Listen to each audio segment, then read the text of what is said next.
জুলাই স্মৃতি ফাউন্ডেশন থেকে এখানে একটি স্মৃতিময় বিজড়িত যে স্থান করে রেখেছেন বাণিজ্য মেলা, এবং দেখতে পাচ্ছি এখানে কিন্তু আমরা দেখতে পাচ্ছি যে জুলাই অভ্যুত্থানের যে নির্ভীক যোদ্ধারা যারা ছিলেন তাদের এখানের যে অবস্থান সেটা কিন্তু দেখানো হয়েছে।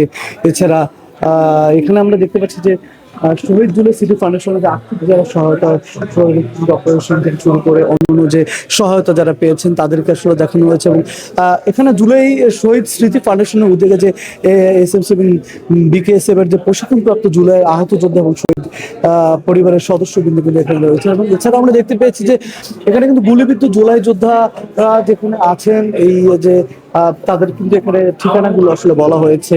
এছাড়াও যে এখানে দেখতে পাচ্ছি যে এখানে যে কাজ, সেই কাজটা কিন্তু হাদিকে আসলে এখানে উল্লেখ করা হয়েছে। হাদি কিন্তু বলেছিলেন যে ভাইয়া, আল্লাহ যদি আমাকে নিয়ে যায় আমার বাচ্চাটার দিকে একটু খেয়াল রাখেন। এই হাদি কিন্তু তিনি জুলাই যুদ্ধের অন্যতম একজন নায়ক হিসেবে আসলে আমরা জানি। এবং এখানে সবাই কিন্তু এখানে বলা হয়েছে যে এখানে ছিলেন হোসেন মিয়া 10 বছর, রাকিব হাসান 10 বছর, জাবির ইব্রাহিম 6 বছর, রিয়া গোপ 6 বছর। এদের কিন্তু আসলে তাদের কিন্তু আসলে শহীদ হয়েছেন সবাই।